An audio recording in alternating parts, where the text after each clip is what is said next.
नमस्कार मित्रों, जय श्री राम और बहुत बहुत स्वागत है आप सभी का मेरे इस YouTube चैनल पे।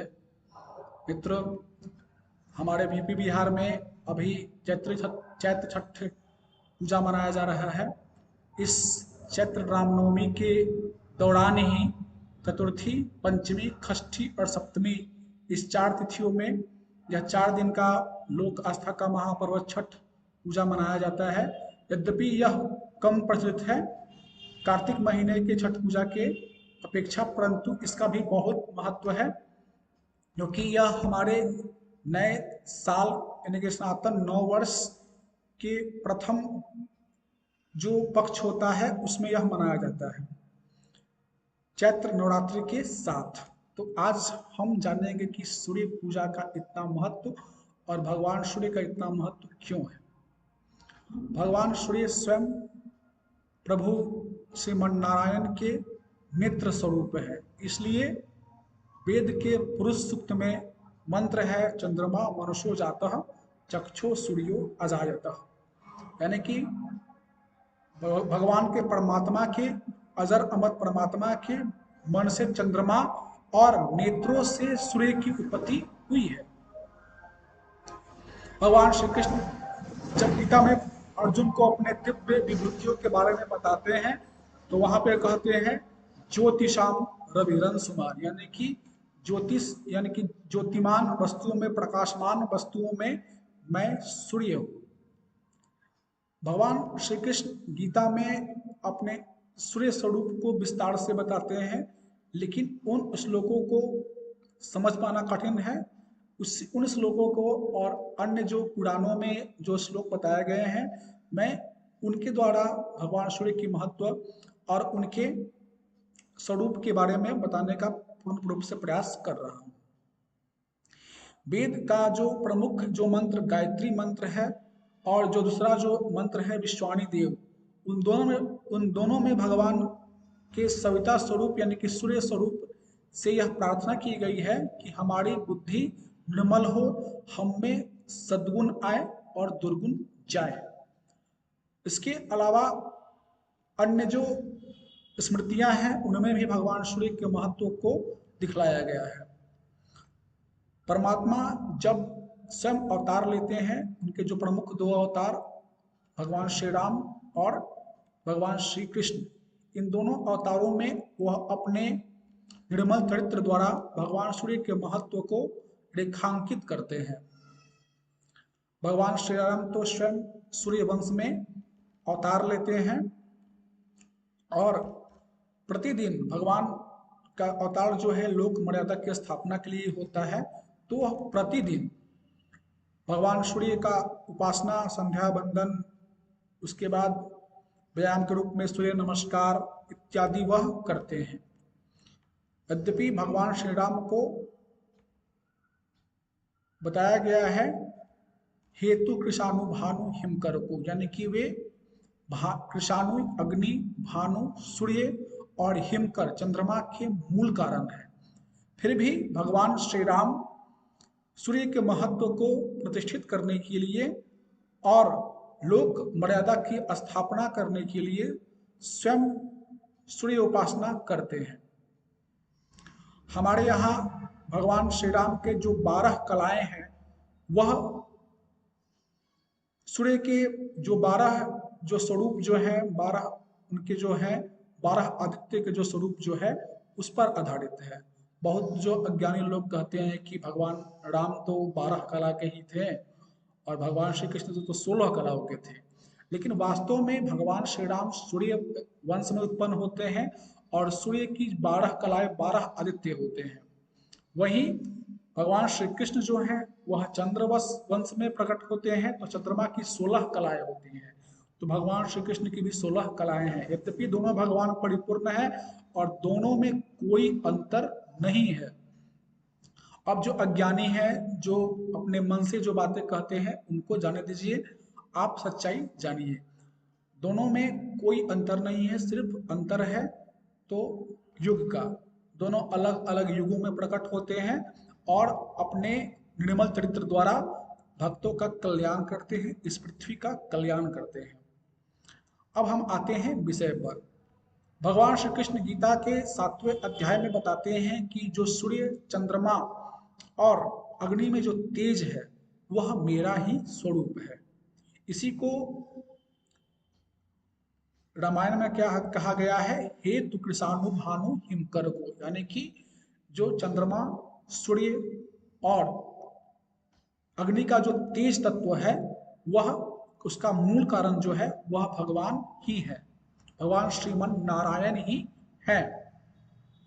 जिस सूर्यमंडल को प्रतिदिन हम सुबह में पूरब से उगते हुए और पश्चिम में डूबते हुए देखते हैं, वह वास्तव में भगवान सूर्य का अधिभौतिक स्वरूप है, फिजिकल ऑर्थोडाइड्स फॉर्म, यानी कि वह एक बड़े आग के गोले के रूप में दिखता है। उनका जो अधिदैविक स्वरूप है वे आदित्य यानी कि तेजस कोटि देवताओं में प्रमुख है। उसके बाद का जो आध्यात्मिक स्वरूप है वह स्वयं श्रीमन नारायण का स्वरूप है, यानी कि उन्हीं के वह स्व अंश और या फिर उनके प्रमुख अंश हैं। इसी को आगे दिखाते हुए भगवान सूर्य का जो प्रकाश और उनका जो पृथ्वी पर जो प्रकाश से जिस प्रकार से वो प्राणियों का संपोषण करते हैं, उसी को बताते हुए 9वें अध्याय में भगवान श्री कृष्ण फिर कहते हैं कि तपा अहम अहम वर्षम निगृहाने से जामिचा, यानी कि मैं सूर्य रूप से तप करके अपने रश्मियों द्वारा जलाशयों के जल को खींचता हूँ और वर्षा का कारण बनता हूँ। इसको छांदोग्य उपनिषद में बहुत ही विस्तार से बताया गया है कि किस प्रकार से भगवान सूर्य जो है अपनी रश्मियों के तेज से जलाशयों के जल को खींचते हैं, उसको परिमार्जित करते हैं, उसे शुद्ध करते हैं और चक्रवृद्धि ब्याज के रूप में लौटा करके बरसाते हैं, जिससे पूरे लोक का कल्याण होता है। हमारे पृथ्वी पर अन्न वनस्पतियों का उत्पत्ति होता है और हमको शुद्ध जल प्राप्त होता है, जलाशय और जल से भर जाते हैं। तो भगवान सूर्य वर्षा चक्र जो है, जो जल चक्र है, उसको चलाने के प्रमुख कारण है। इसके आगे 15वें अध्याय में भगवान श्री कृष्ण एक और रहस्य को बताते हैं कि गामाविश्य च भूतानि धारयियामि अहमोजसा, यानी कि मैं सूर्य के प्रकाश में ऊर्जा स्वरूप होकर, सूर्य के प्रकाश से ऊर्जा स्वरूप होकर पृथ्वी पर संपूर्ण प्राणियों को मैं धारण करता हूँ। मैं ही वह कारण हूँ जो कि सूर्य के प्रकाश स्वरूप होकर के संपूर्ण प्राणियों को धारण करता हूँ और चंद्रमा के प्रकाश में प्रतिष्ठित होकर के संपूर्ण अन्न, संपूर्ण फूल फल इत्यादि में जो रस होता है उसको मैं ही पुष्ट करता हूँ। इस प्रकार से भगवान सूर्य के महत्व को यहाँ पर प्रतिष्ठित करते हैं। हम सनातन धर्म में जो भी पूजा पाठ अनुष्ठान इत्यादि जब जो भी करते हैं वह अपनी कृतज्ञता प्रकट करने के लिए ही करते हैं। इस कारण से कहा जाता है कि प्रतिदिन सूर्य को के उगने से पहले उठो और उनको प्रणाम करो, उनको अर्घ्य दो और जो लोक आस्था के महापर्व छठ पूजा में जो भगवान सूर्य को अर्घ देने की जो सामग्रियां होती हैं उनमें ऋतु फल प्रमुख होते हैं। वे सभी ऋतु फल जो होते हैं वह भगवान को समर्पित किए जाते हैं, क्योंकि भगवान सूर्य ही उन सब के उत्पत्ति के कारण बनते हैं।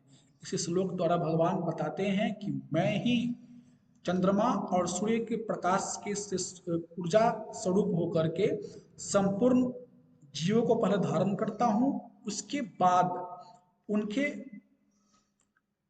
पोषण के लिए जो अन्न वनस्पतियाँ इत्यादि हैं, फूल फल जो हैं, उनमें जो रस स्वरूप जो होता है, उनमें जो ऊर्जा का जो स्वरूप जो होता है उसको मैं ही उसमें पुष्ट करता हूँ।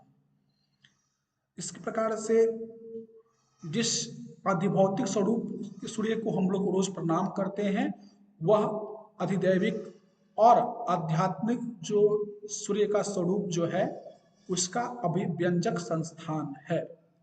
उदाहरण के तौर पर लेते हैं कि अगर हमको किसी विशेष मंत्री से बात करना है, जो कि मान लो कि जल संसाधन मंत्री हो, वित्त मंत्री, गृह मंत्री हो, तो उस के वेबसाइट पर जाकर के हमको पहले वहाँ पे पता करना होता है।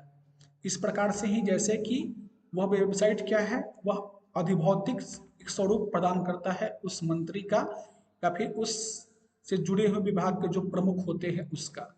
इसी प्रकार से जो भगवान का जो ये स्वरूप हम रोज देखते हैं, जो कि एक बहुत बड़े आग के गोला के रूप में दिखाई देते हैं, जिससे कि जो प्रकाश होने से दिन और प्रकाश नहीं होने से रात्रि होती है, वह वास्तव में भगवान का अधिभौतिक स्वरूप है। जिस प्रकार से जो गंगा का जो जल बहता है एक नदी के रूप में, वह भी गंगा माँ का एक अधिभौतिक स्वरूप है और अधिदैविक रूप से वह एक देवी हैं, जो कि इनका स्वर्ग में निवास है, और आध्यात्मिक स्वरूप से वह भगवान के जो चरणामृत है वही है। तो इस प्रकार से वेद शास्त्रों में भगवान सूर्य के महत्व को रेखांकित किया गया है और आगे के श्लोकों में भगवान यह भी बताते हैं कि जो उत्पत्ति, प्रलय और संहार का जो उत्पत्ति, पालन और संहार का जो कृत्य है, वह सूर्य के जो प्रकाश में जो ऊर्जा है उसी को आधार बना करके किया जाता है। तो इस प्रकार से बहुत सारी कथाएं हैं जिनके द्वारा हम भगवान सूर्य की जो कहानियां हैं, उनकी जो कथाएं जो हैं, उनके महत्व को रेखांकित करती हैं और उनको प्रत्यक्ष देव के रूप में माना जाता है। हमारे नेत्र जो हैं और हमारे जो आत्मा का जो स्वरूप जो है, उसके अधिदैविक जो देवता जो होते हैं वह सूर्य ही होते हैं। विज्ञान से भी यह साबित होता है कि आंख और यानी कि हमारे नेत्र और सूर्य के बीच में एक पूरक का संबंध है। अगर आंख हो और सूर्य नहीं हो तो आंख का कोई महत्व नहीं है, और अगर सूर्य हो और हमारे नेत्र हो तो सूर्य हुआ, हमारा नेत्र नहीं हो तो सूर्य का कोई महत्व नहीं है। यानी कि यह दृश्य जगत जो है उसमें जो नेत्र है और जो सूर्य है, दोनों के बीच एक पूरक का संबंध है। तो इस प्रकार से हमने इस वीडियो में जाना कि भगवान सूर्य क्या है और उनका महत्व क्या है। तो मिलते हैं किसी ऐसे ही अगले वीडियो में कुछ महत्वपूर्ण आध्यात्मिक जानकारियां लेकर के। और मैं एक रामायण, गीता और रामचरितमानस जो हमारे प्रमुख जो ग्रंथ हैं, महाभारत इत्यादि, उन पर एक लंबी श्रृंखला लेकर आने वाला हूँ और मुझे आप सबसे सहयोग की अपेक्षा रहेगी। तो मिलते हैं अगले वीडियो में, तब तक के लिए नमस्कार, जय श्री राम।